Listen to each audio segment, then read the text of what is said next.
Hey, how you doing? This is John, and welcome to John's Long Box. We're here with Zachary's art, and I saw you bopping around to that. Isn't that opening great? I no, I liked. I was actually bopping to the collection stuff that was in the background. Oh, Your okay. stock images. Yeah. What Geeks Do Network made that for me. He was sick of hearing that 30-second countdown. I think it's great. Yeah, I love it. And thanks a lot for Marcus for putting up.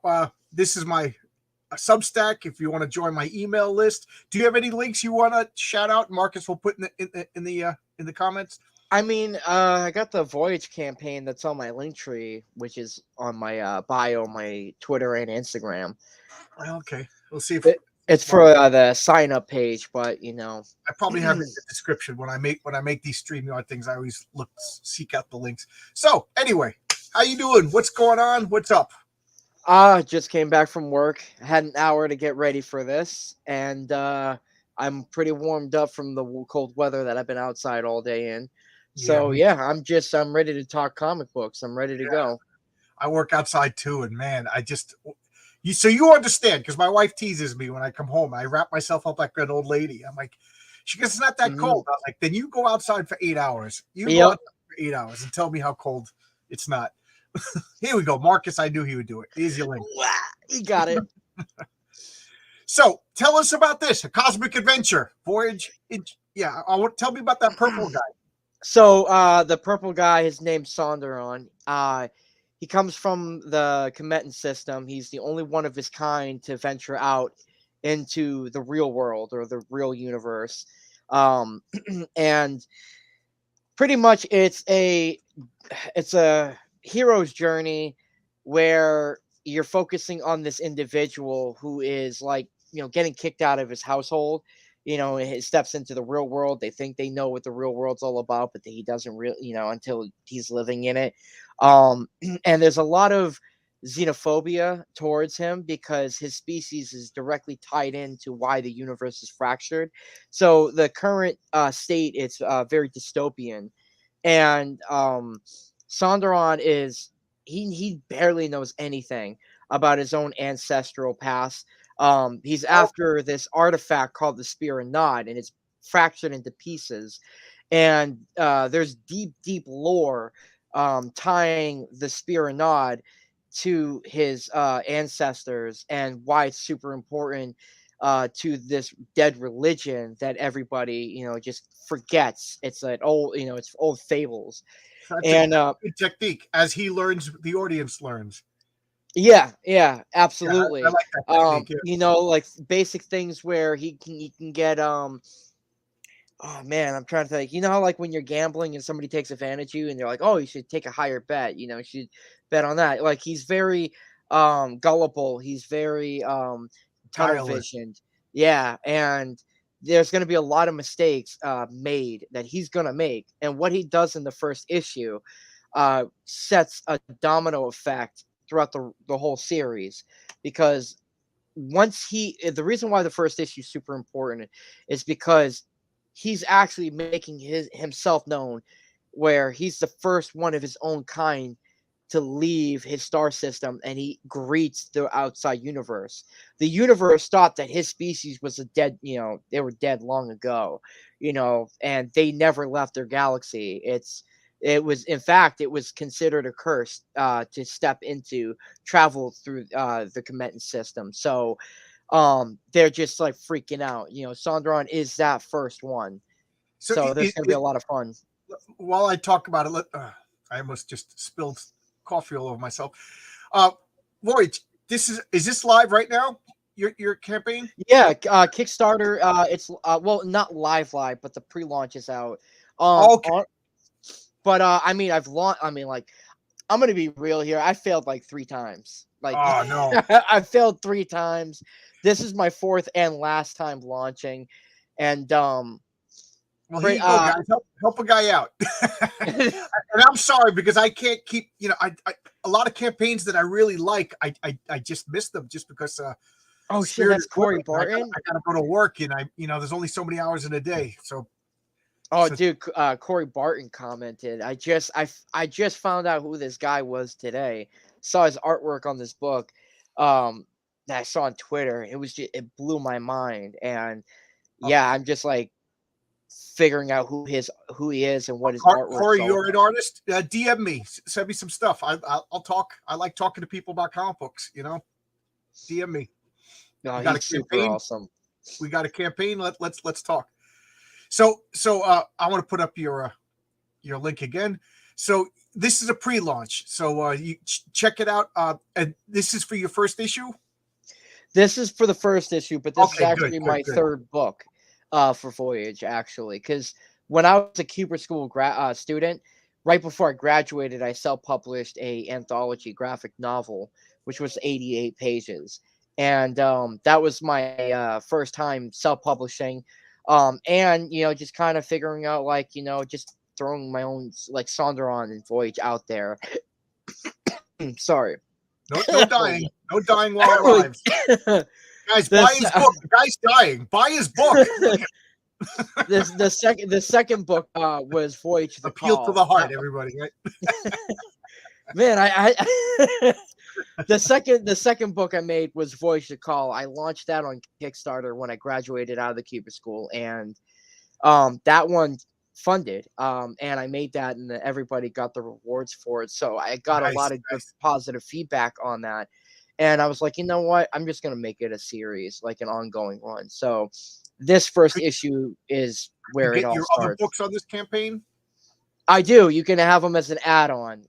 So you can Excellent, either excellent. get pretty much you're gonna get a $15 tier where it's a digital tier for all three books, and then there's gonna be like the add-on section where you're gonna buy the physical copy.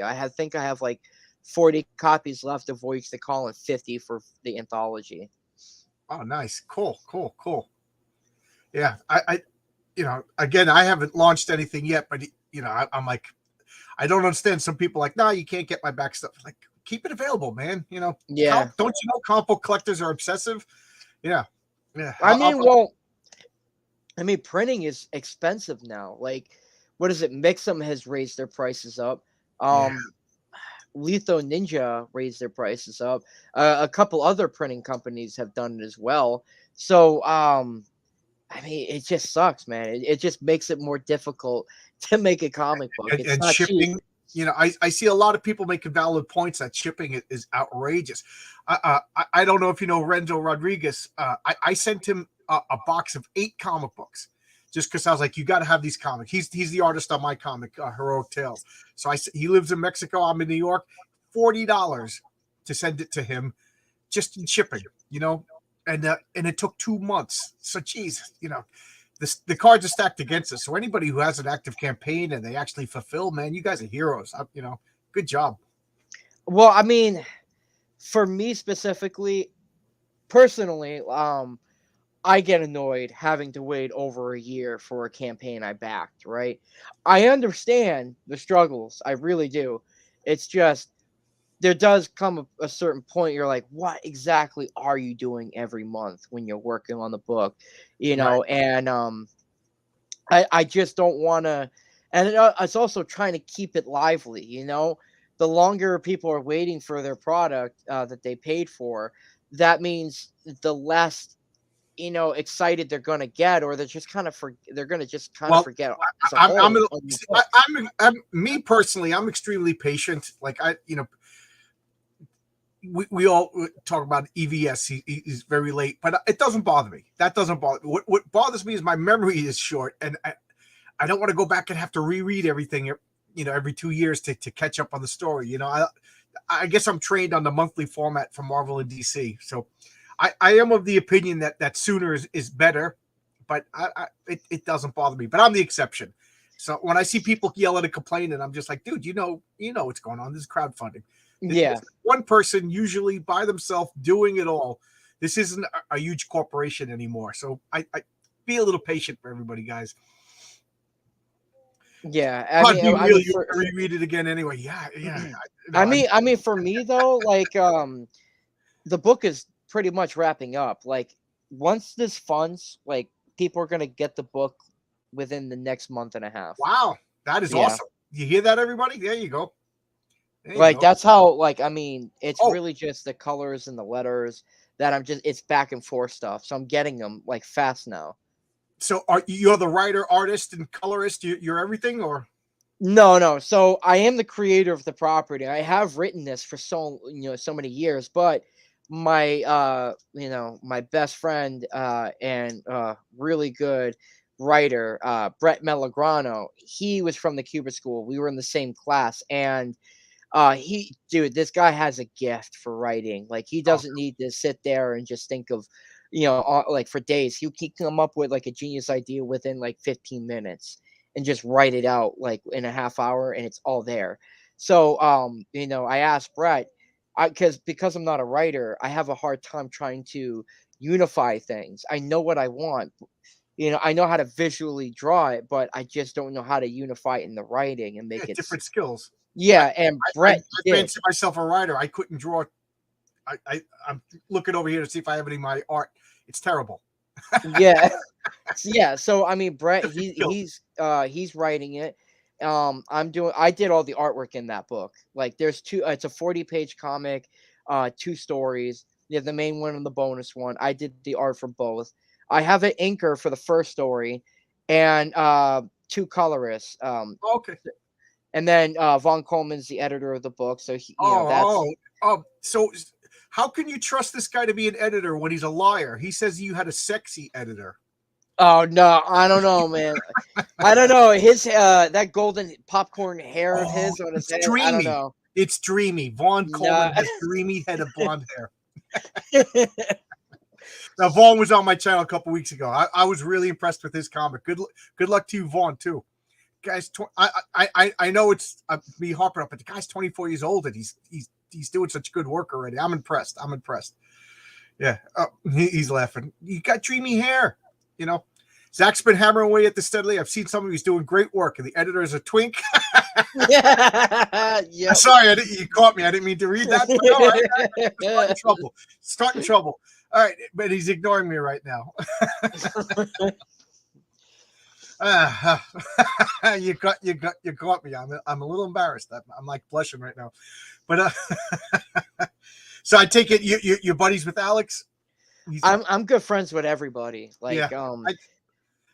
I love Alex is funny as hell. Yeah, you made me laugh. Vaughn. I'm part of Vaughn's Hard Charger show that he puts on every Sunday and whatnot. So we have a good time streaming on that. Cool. I love popping it on streams and just talk. Even if I'm not promoting campaign, I've gotten addicted to the streaming aspect where you're just going on talking about comic books or the pop culture scene, and oh man, I get a kick out of it. It's funny because I started this to talk comic books, and in my real life, nobody wants to talk comic books. They're all construction workers. They want to talk sports. I got nothing against sports. I'm just not into it. They want to talk gambling. A lot of the guys that I work with are hunters. So I'm like, at work, I just quiet. And then I come home. My wife don't want to talk comic books. So this has become my outlet of talking comic books. And Yeah, it is a relief to find all of these cool people that making comic books and talking comic books. They just know a lot about comic books. It's a bless. So I totally agree with what you're saying. honestly, dude, like, so a couple of people I really would love to get a chance to talk to is Dan Cody and Steve Stern, which are the creators of Zen Intergalactic Ninja. I've always wanted to go on a show with them. Oh yeah, I talked to Don Chin. I'll talk to Don Chin, see if they could get you contact. He was one of the writers for Zen Ninja. Well, no way. I mean, what is it? I just got I talked to Bill Maz or Bill Mao from time to time. Because he did a lot of artwork for Zen, and I just got his fulfillment campaign for Nera X for the recent one on Kickstarter, and that kicks ass. Oh, cool. Yeah, so many good comics.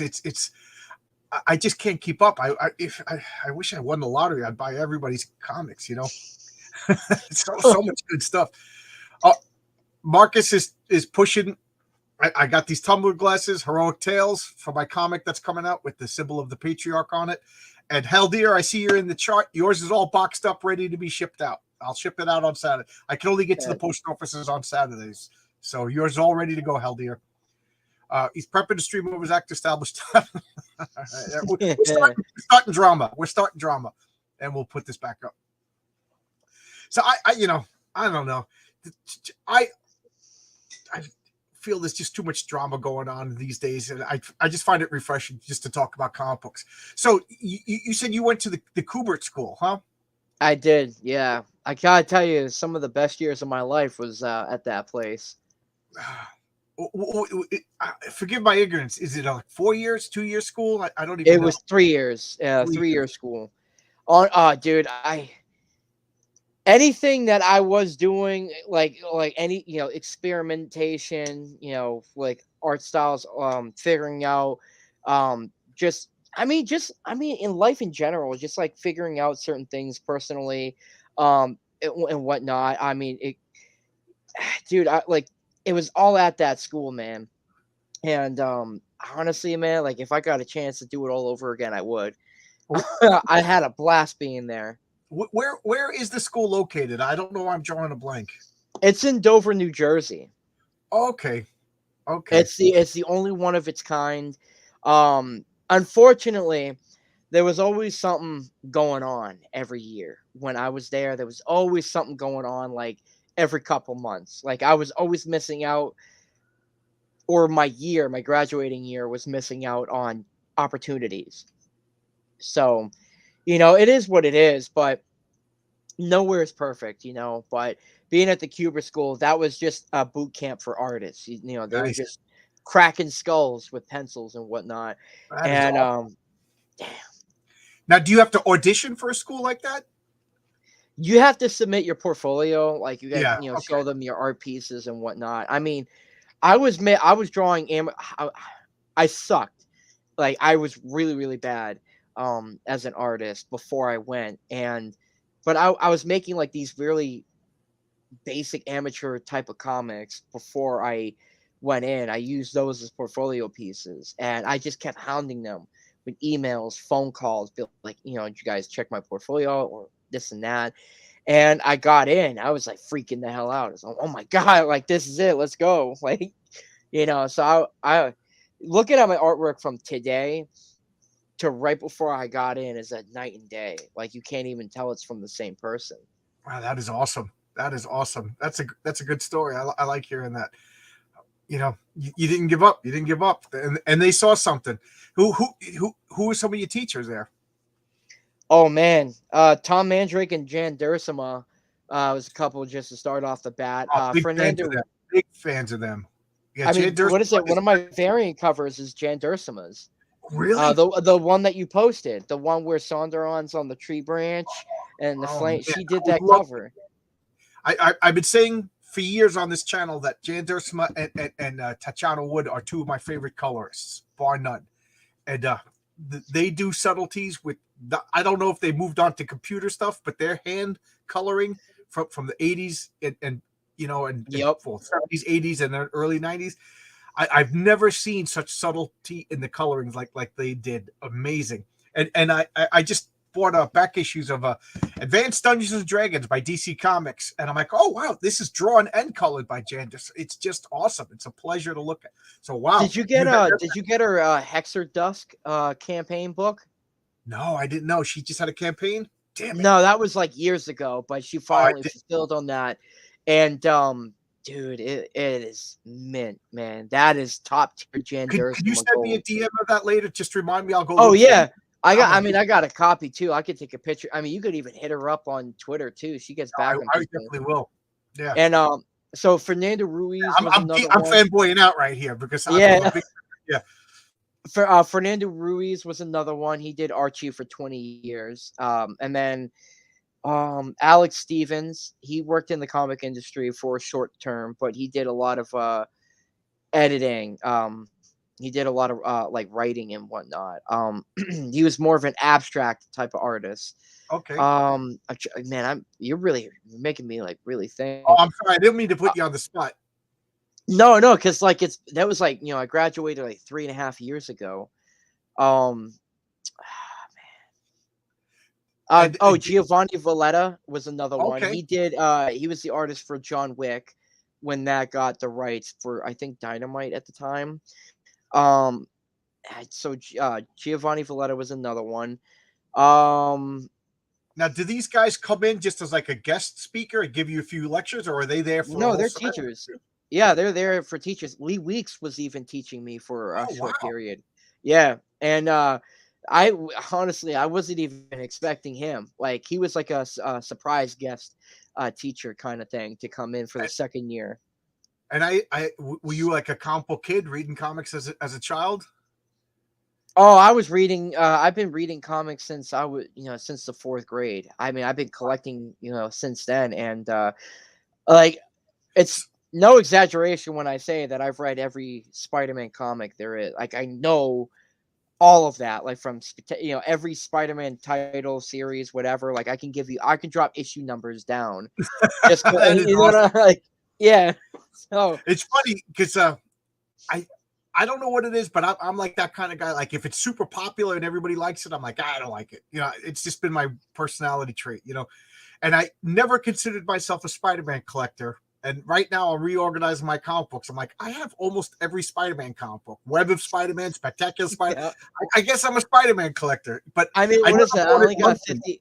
I only got I would 50 books left to finish the Amazing Run. Out of buy- like 960 where he's at, I only need 50 left. Yeah, I'm just missing Amazing 15, Amazing Fantasy 15, and then one to 20. But I got Yeah. from 20 up. Oh, I mean, you definitely you got more than I do. But Oh, and a couple of those I have never read. So I'm trying to get like reprints or something of the first 20 Spider-Mans. I think I oh, read you can get I think that I as read an the first 10, omnibus.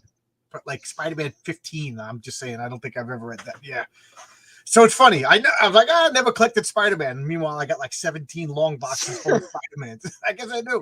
But I would always buy it in collections after the fact. I I don't mean, know. it is amazing to see the you can tell as a comic fan when the stories or just the lack of concern for these comics started taking a dive in the mainstream. That's how much how big nerds we are. We're so invested in the stories for all these characters, and we catch up with them that we can literally give you like the Yeah. time when it started taking the dips. What And what year would you assign? I'm just curious if me and you have the same year. I'd say definitely the 90s was the first hit. The 90s, because that whole reboot stuff they were trying to do, that was just, I mean, even DC was doing it. Like 90s just wiped them out. And then they came back. I mean, like they were kicking ass with better stories too, like in the 2000s, and that was getting a good run. And then in the middle of the 2000s is when again, Me and I'd you say were in like sync. 2008, 2009, it started taking a Absolutely. dive Oh, man, down. me and you just became best friends. I would say like the Image era, they pulled all the talent away from Marvel. I remember distinctly. I was, again, I'm one of these contrarian people. I was like, I'm not buying Image Comics. All Image Comics did was destroy Marvel and DC. They pulled out all the like. Back then, I was Team Marvel. I got into Yep. Team DC. So like, it's embarrassing to admit now because we changed. But back then, as a kid, people started talking about Steve Ditko was going to sue and get Spider-Man back. I'm like, no, that's Marvel. That's Marvel. You know what I mean?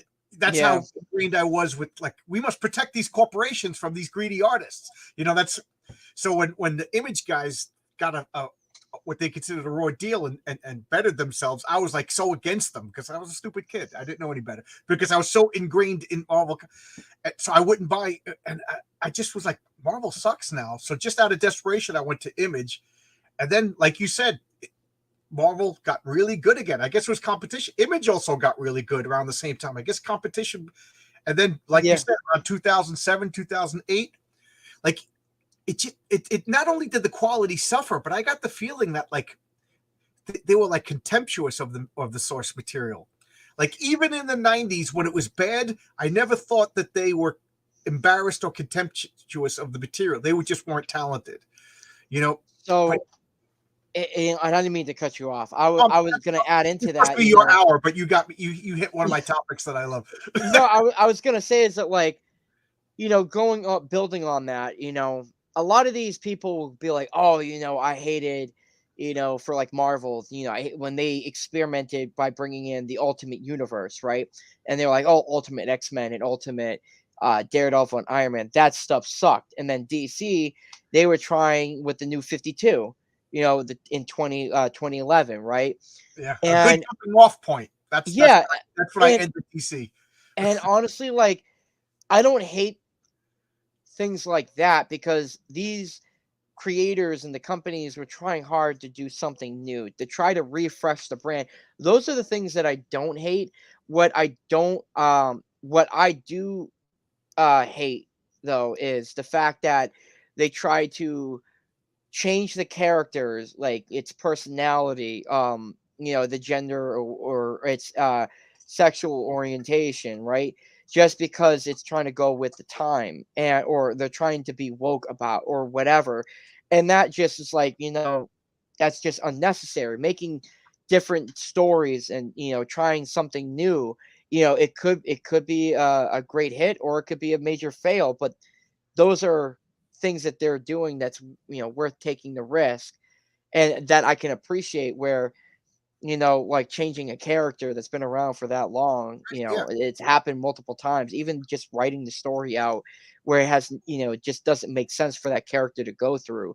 It's just, it doesn't make sense. And the independent comic characters, like, I've grown such a huge appreciation for, like, Scud, the disposable assassin, Bone, the Goon, um, great comics you Zen mentioned. Intergalactic Ninja. I mean, I'm thinking about things like, why was Zen so big at the time? Because it was short lived.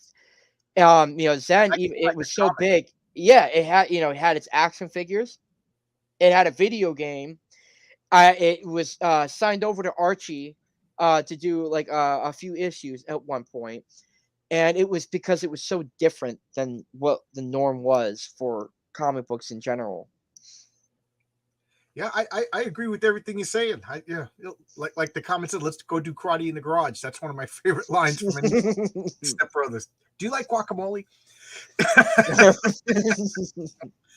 uh, there was a comment that I wanted to address, and now, what you were saying though, I don't blame comic book companies for trying something new. Stan Lee did it too. Stan Lee, we all remember his successes, but Stan Lee had quite a bit of flops. But Stan Lee was like, okay, it didn't work. Let's move on. We're a business. We're a business. Okay, that's working. I'm going to copy it. I'm a business. I'm a business. So I don't. But when, like, Carol Danvers Captain Marvel gets canceled, rebooting it again and rebooting it again, it's like, dude, it didn't work. Why are we on the seventh iteration of this comic book? Yep. And again, DC and Marvel, they actively, it's not a conspiracy theory, they actively said it, that they wanted to get a new audience. And again, I don't have a problem with, like, okay, we're looking at comic books, it's 90% males, and it was 90% males in the 80s, 90s, and early 2000s. And you want to tap into the female market. That's just smart business. But you do that by, okay, I don't know, you're publishing 50 comics, make 60 comics, make 10 comics specifically targeted towards women, and see how that does. But don't mess with this. This is working. Yeah. You know what I mean? When you're selling spaghetti sauce and this is selling, you don't just change all the spaghetti sauce because somebody who likes, I don't know, gravy might want, you know what I mean? You're just alienating your target. And that's what Marvel did. And it just showed me that all the money I spent, all the years I spent loving it, like, they didn't care. And they actively said, don't come back, whatever. So I left. Like I said a million times, I may be an asshole, but I'm not an asshole who goes where he's not welcome. Yeah, and for me, like, it was actually Jan Durson and Tom Mandrick is what said it. When I was in the school, one of the things that they said was, once if you're trying to be a comic book artist and you're trying to be part of this industry, you need to leave your fanboy or fangirlism at the door. And if you're going to go into it, you're going into it, you're treating it like this is a business. You are a comic fan. but you're here to make comics and money. Like you're here to do comics and make money. When you start to intertwine that fanboyism into your business of making comics, something is so simple as, for example, like let's say if I have $40 in my account, I need some supplies for ink and pencils, but there's a few issues that just came out because it's Free Comic Book Wednesday or something. So am I going to waste the 40 on that new set of books that just came out this Wednesday, or am I going to go get the supplies just to keep doing? And that's just the smallest sacrifice. When I'm on a show like this, I'll go ahead and talk comic books. But if I'm, at a comic convention, I'm not going to sit there and fanboy out. I'm going to show my portfolio off to people. I'm going to see if I can go ahead and network and I'm not going to wait in line to meet Ed McGuinness or Sean Murphy, even though I want to, but there are sacrifices that needs to be made because I'm trying to be an artist. Alex over here is saying, start leading on you. Show some artwork. Tell them what you think. Give them a piece of your mind. So you got anything you want to show? I do like your art. That's what made me reach out to you. Yeah, I saw some of your images. It looked pretty cool. My portfolio is right there. Let me go grab it. Sure. I put you on the spot. Yeah, Vaughn, who's in the chat, he was talking about conventions, and to tell you the truth, that's something I never thought about because I thought conventions were over. I thought COVID killed the conventions. I haven't been to a convention since COVID. And Vaughn saying it's a great resource for meeting and networking. And if you're still in the chat, Vaughn, tell me about your convention experiences. Okay, so I have a small portfolio of just like characters that already exist. Do you want to see that, or I can show you whatever you want? Whatever you want. All right. So, okay, so just Lady Death. That is awesome. That is awesome. That's Lady Death. Okay. It took my old man brain a little bit. Oh, Vampirella. That is awesome. This one I can't show because it's a explicit scene. Okay, The Crow. That is great. That is really good, man. Oh, let's go this way. This is all you drew it, you inked it. Yeah. It's good. It's good right there. Let's see. Cerebus. Nice. I'm currently reading Cerebus. Believe it or not, I didn't read Cerebus when it came out. Just the like basic headshots. But then I'll show that Moon Knight in the hood. Yeah. Yeah, your art is really good, man. I'm surprised nobody snatched you up and you're working for somebody. This one I just finished up. It's supposed to be a double page fighter select spread for my comic book. Oh wow! You can see my character. Sorry for the glow. What would you say are your biggest influences? Oh, Tom McFarlane is one.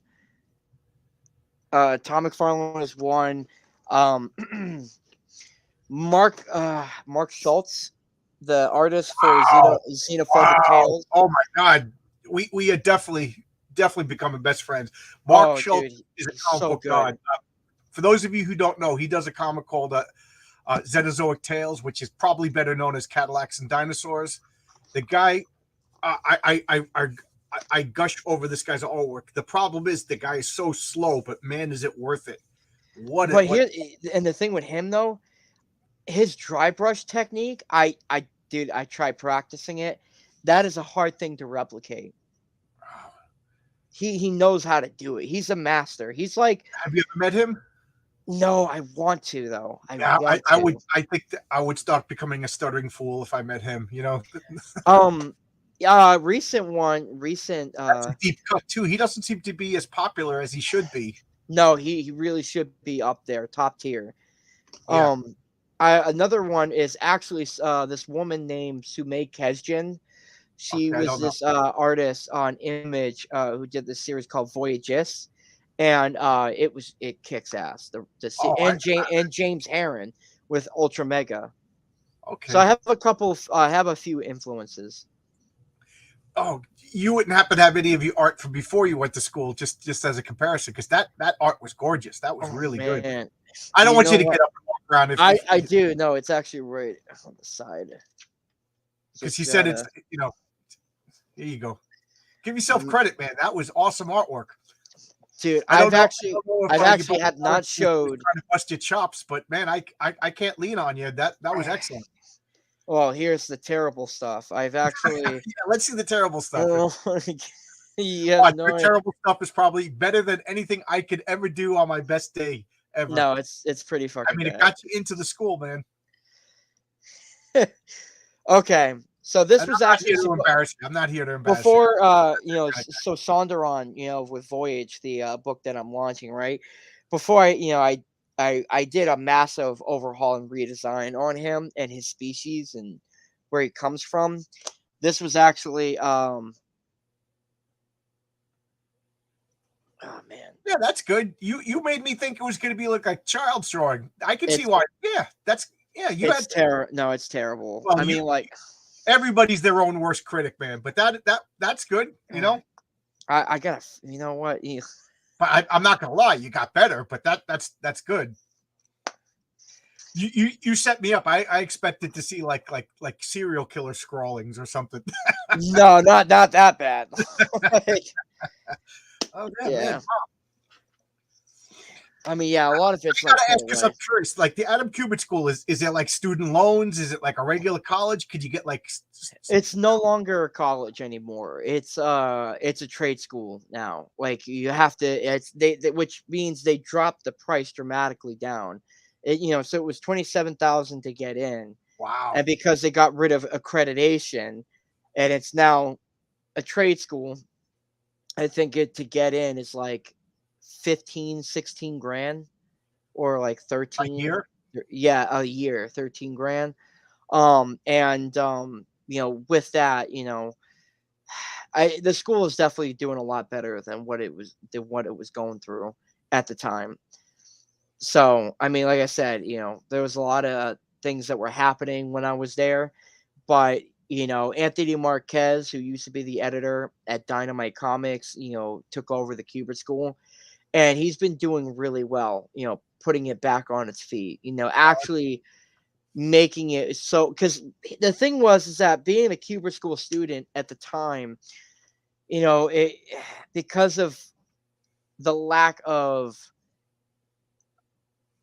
I wouldn't say caring, the lack of applying some of its basic foundations of making a student better at its craft, it was pretty much relinquishing a lot of students that were graduating, just kind of like, yep, keep going, next, next, next. And they were showing the same assignments to these people, these editors, these, artists and whatnot. Like, for example, the Batman versus Predator pages. That was an assignment that every year everybody was getting. And people just got sick and tired of seeing those pages. I mean, it got so bad to the point where like some people at cons would just say, if you're from the Cuba School, I don't want to take a look at your portfolio. Wow. Yeah, it's like it lost its It lost its uh prestige. yeah, like because the students that were leaving shouldn't have graduated. They shouldn't have gotten to the third year. It was just kind of like letting people just graduate. And Anthony Marquez took over the school, as its new owner, and has been implementing so many things to the place where now people are leaving the Cuba school and they're going to cons and they're showing their portfolios, and it's actually it's legit. It's professional. They may not be like ready to be printed, but they can work at smaller companies, start off there because that's the quality that you're getting now. And that I'm happy because I want to see the Cooper School keep going. Yeah, your loyalty to school. When did you graduate? What year? The year COVID started. Oh, okay. So you went. Yeah. Oh, so We you had a lost rough. yeah, that was Oh, I mean man, that yeah, was a rough year for everybody, but yeah, we didn't it get a was. graduation on that. And COVID was a rough period in American history. There's going to be books about people's behavior during, and I still think people are damaged, up here because of it. yeah, and on for me, it wasn't that I didn't take that big of a hit like a lot of people in the real world was because my homework was on my table. I Right. was in school at that year, if anything, I was just locked in my dorm room, just like working on on the homework assignment. So it wasn't really. I mean, the thing that sucked is that we lost half of the people that were supposed to give us portfolio reviews, and the people that did give us reviews were let go from the companies. Oh no. Yeah, the whole comic book industry took a huge hit. You know. Yeah.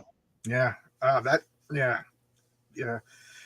I'm in construction. There was a lot of layoffs. Fortunately, I was on a 3-man crew on the George Washington Bridge.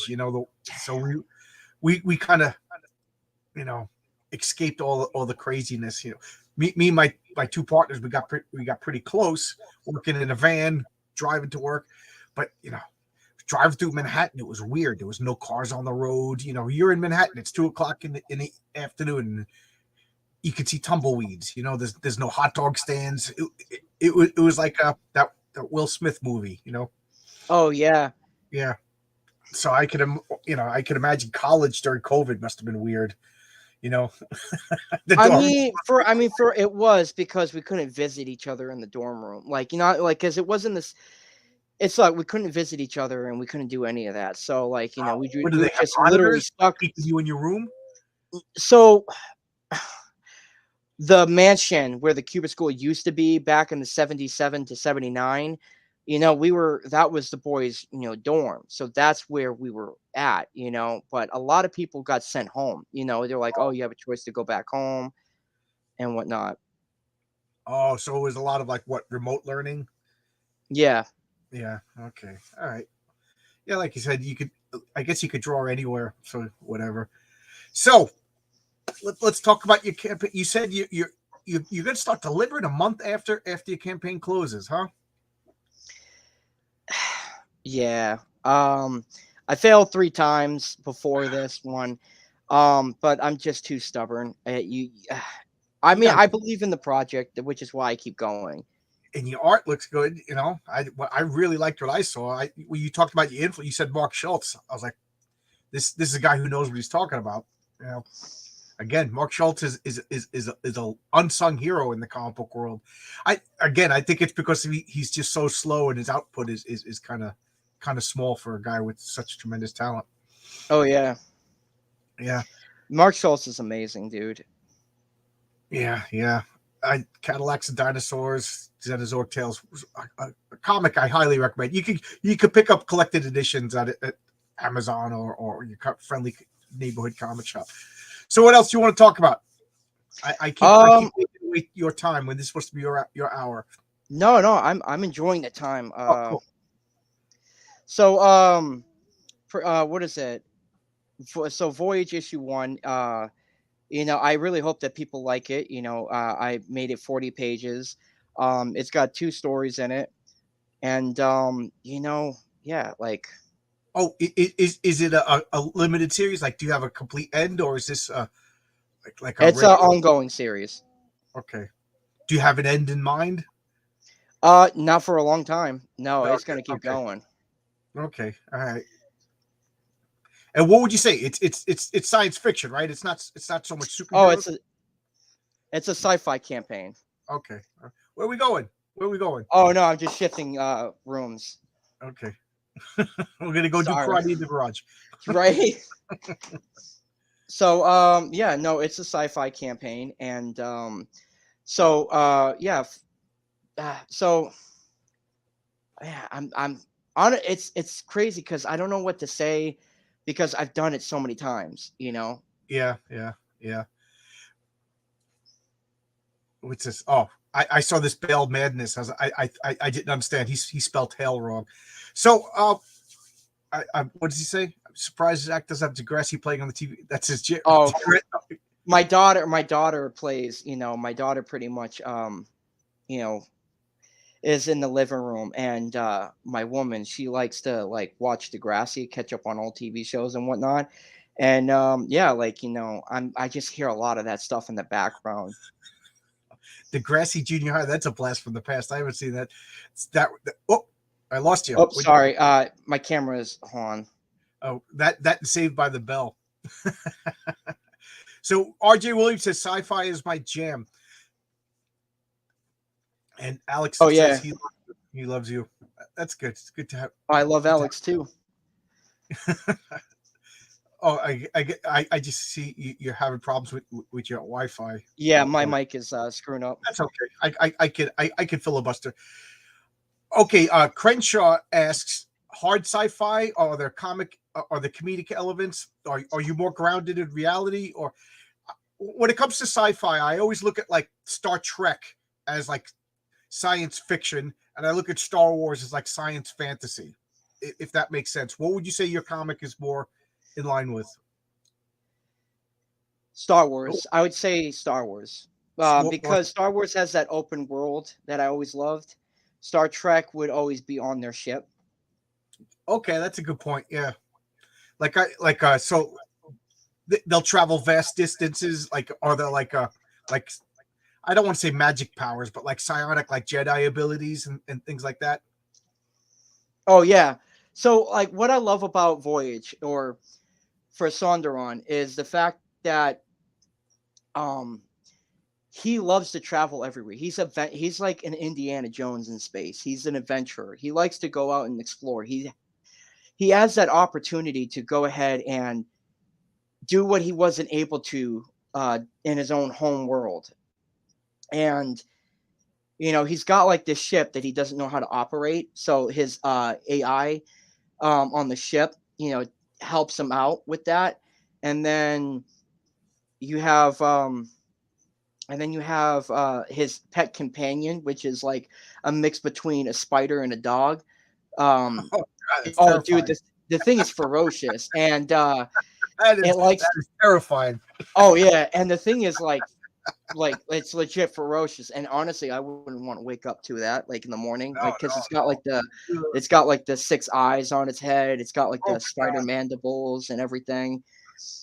And so yeah,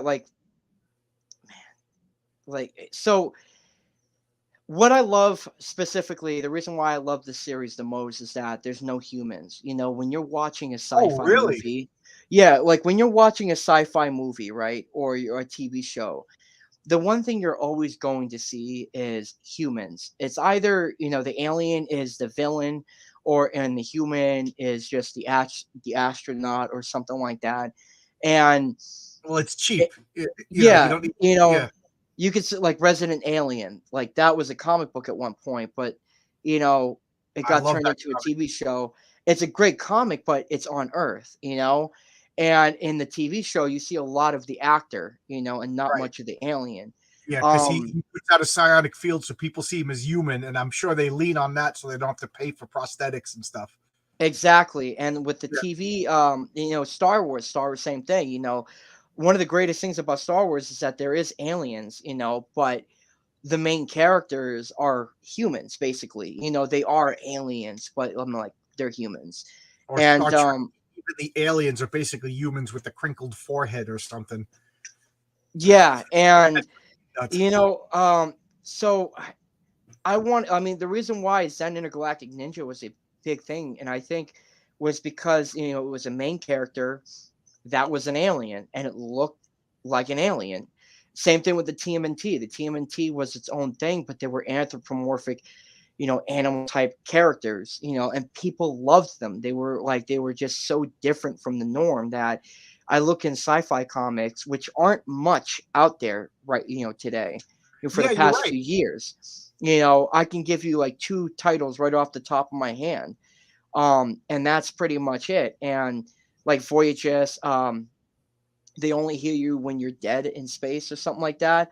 Um, and I really like the sci-fi aspect of being in space. There's a lot of tech, there's a lot of different species and aliens and all that kind of stuff that I'm like, you know what, my character is going to be an alien. I want to see the Predator movie where the Predator is on an alien planet Oh, hunting a wow. different species of alien where the predator is the main character in its movie. It's not the thing that's being hunted down. You know, it's funny that you said that because again, I guess the arrogance of youth.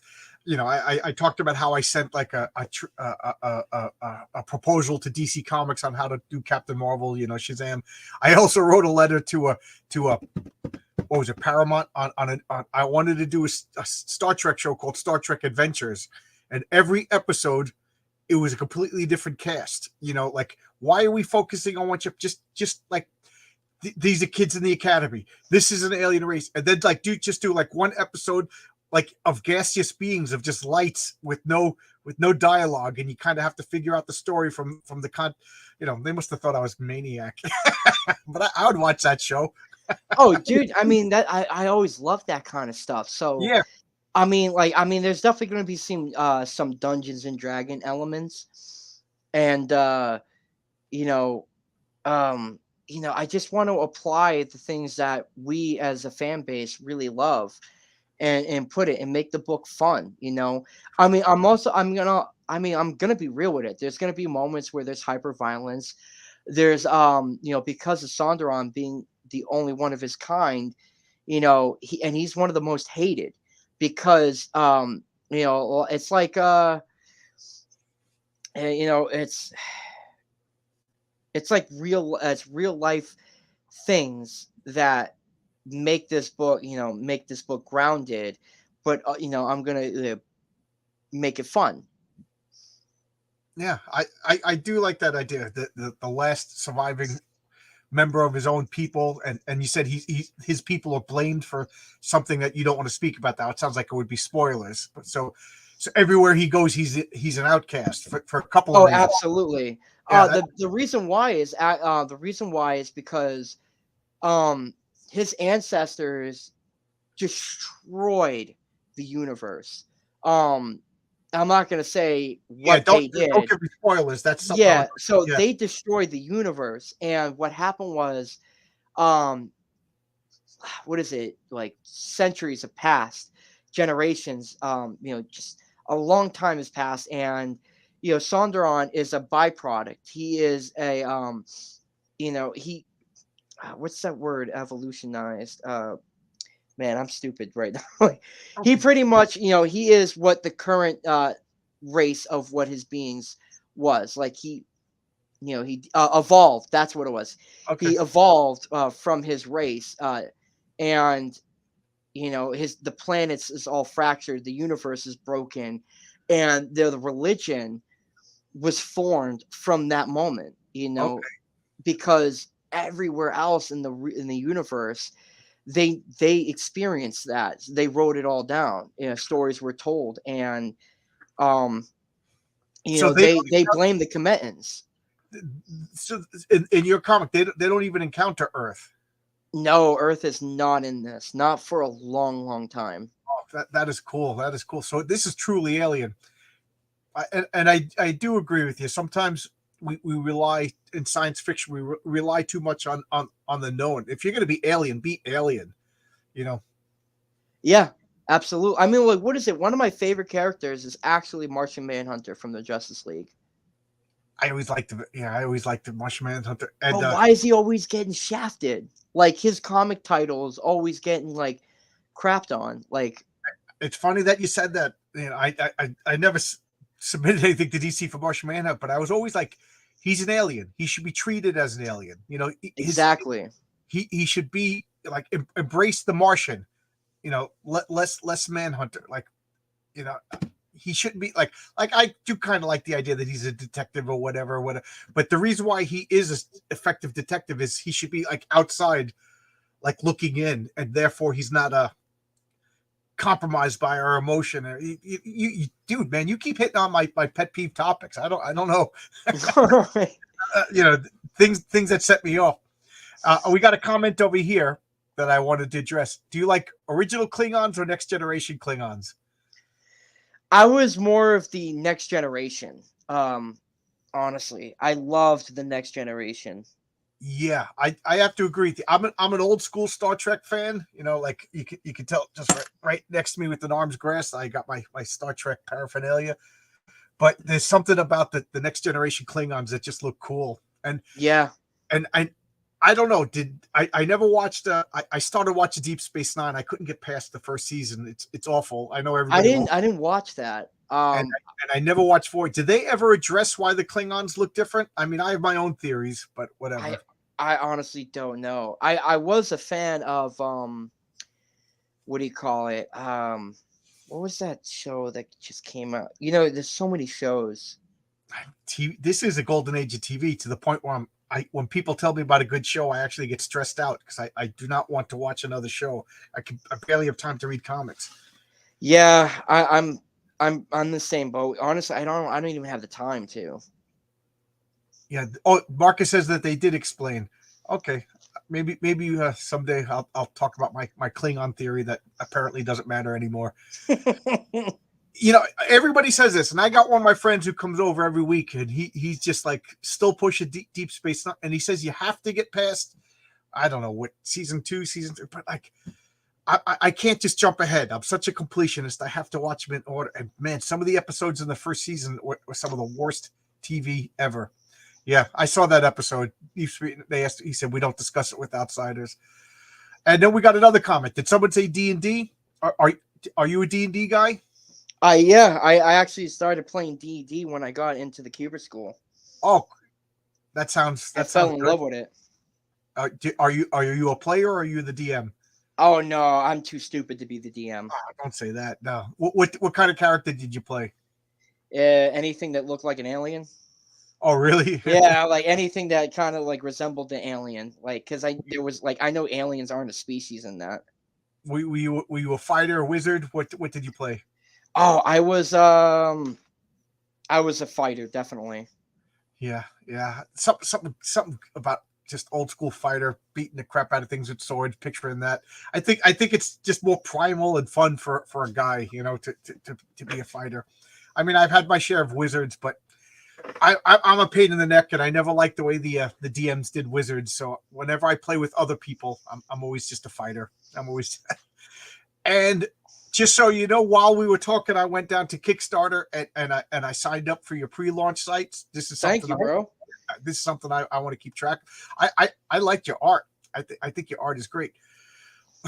Wizards piss on them. Who's doing your coloring? Nick Capone, actually. Because the coloring is really, really good. I really did. I know you doing your own inks. Yes. Well, for the first story, I have my buddy Ethan Farina, who also was a graduate from the Cuber School, do the inks, and I have for the bonus story another buddy from mine that was classmates with Stephen Michitek, who did the bonus story. Okay. Colors. Hey, Crom, how you doing? Crom showed up just in time for it to end, but it's good to see Crom. Oh, okay. So now people are telling me how wrong I am about Deep Space Nine. That's cool. That's good. I don't know. Damn, I wish my camera was working right now. I don't know why it's acting up. Something happened, huh? You know, you're a robot now a little bit, so I figured that you having a Wi-Fi troubles. How's the weather over there? You having a storm? I think so. Yeah. Like showing up right before the bar closes. Yeah, I have a habit of showing up at the restaurant and just as they're like, "Oh, dude, the kitchen's closed," you know, we'll make you some bar for food, but nothing from the kitchen. So I don't know what else to talk about, and it's been an hour. Anything you want to bring up before we shut this down? I appreciate you bringing me on the show, man. Oh, yeah. I always love popping on new shows and just kind of like, talking about my campaign. The only thing I feel really I worry about is that people have heard me talk about this like a lot, and I really really do want to like fund this book so I can go ahead and get it printed and move on to my next book.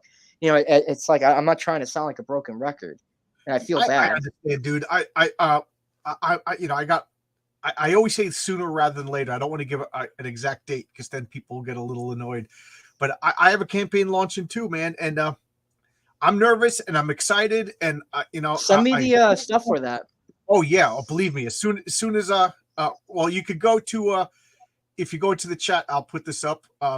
Where is it over here? But the Substack, I will notify everybody. And believe me, it'll be on my channel. It'll be on Twitter. It's called Heroic Tales. Here we go.